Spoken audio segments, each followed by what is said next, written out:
ചേച്ചി ജോലി ഉപേക്ഷിച്ചു. ക്യാൻസറിനെതിരായ ജീവിത പോരാട്ടത്തിനിടയിൽ രേണുസുധിക്ക് ഏറ്റവും വലിയ കരുത്തായി മാറിയിരിക്കുന്നത് സ്വന്തം ചേച്ചിയാണ്.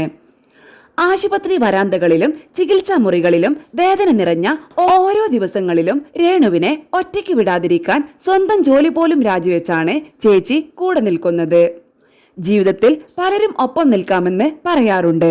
എന്നാൽ ജീവിതത്തിലെ ഏറ്റവും പ്രയാസമേറിയ സമയത്ത് സ്വന്തം സ്വപ്നങ്ങളും ജോലിയും മാറ്റിവെച്ച് ഒരാൾക്കായി പൂർണ്ണമായി സമർപ്പിക്കപ്പെടുക എന്നത് അപൂർവമാണ്. ആ അപൂർവ സ്നേഹമാണ് ഇന്ന് രേണു അനുഭവിക്കുന്നത്. എന്റെ ചികിത്സയ്ക്കും പരിചരണത്തിനുമായി ചേച്ചി ജോലി രാജിവെച്ചു. അതോർക്കുമ്പോൾ എനിക്ക് സങ്കടവും അഭിമാനവും ഒരുപോലെ തോന്നുന്നു എന്നാണ് രേണു പറയുന്നത്. രക്തബന്ധത്തിൽപ്പെട്ട ഒരാൾ എപ്പോഴും കൂടെ ഉണ്ടാകണമെന്ന് ഡോക്ടർമാർ നിർദ്ദേശിച്ചതോടെ ഒരു നിമിഷം പോലും ആലോചിക്കാതെയാണ് ചേച്ചി തന്റെ ഔദ്യോഗിക ജീവിതം മാറ്റിവെച്ചത്. ജോലിയിലെ സുരക്ഷയോ ഭാവിയിലെ ആശങ്കകളോ ഒന്നും ആ സമയത്ത് അവർക്ക് പ്രധാനമായിരുന്നില്ല. തന്റെ സഹോദരിക്ക് ഈ ഘട്ടത്തിൽ താങ്ങാകുക എന്നതായിരുന്നു ഏറ്റവും വലിയ ഉത്തരവാദിത്തം. കീമോതെറാപ്പിയുടെ വേദനയും ശാരീരിക ബുദ്ധിമുട്ടുകളും മാനസിക സമ്മർദ്ദങ്ങളും നിറഞ്ഞ ദിവസങ്ങളിലൂടെയാണ് രേണു ഇപ്പോൾ കടന്നു പോകുന്നത്.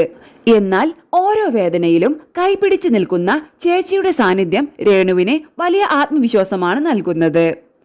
സഹോദരി സ്നേഹം പലപ്പോഴും വാക്കുകളിൽ പറഞ്ഞു തീർക്കാനാവില്ല. ചിലപ്പോൾ അത് ഒരു ആലിംഗനമായിരിക്കും, ചിലപ്പോൾ ഒരു ആശ്വാസവാക്കായിരിക്കും. എന്നാൽ രേണുവിന്റെ ജീവിതത്തിൽ അതൊരു ജോലി ഉപേക്ഷിച്ച് കൂടെ നിൽക്കുന്ന ത്യാഗമായാണ് മാറിയത്. ഇന്ന് സോഷ്യൽ മീഡിയയിലും നിരവധി പേരാണ് ഈ സഹോദരി സ്നേഹത്തെ അഭിനന്ദിക്കുന്നത്.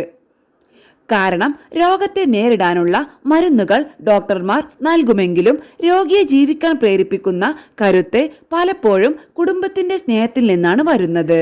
വേദനകൾക്കിടയിലും തളരാതെ മുന്നോട്ടു പോകാൻ രേണുവിന് ലഭിക്കുന്ന ഏറ്റവും വലിയ ഊർജം ചികിത്സയല്ല, തന്റെ കൈപിടിച്ചു നിൽക്കുന്ന ചേച്ചിയുടെ സ്നേഹമാണ്.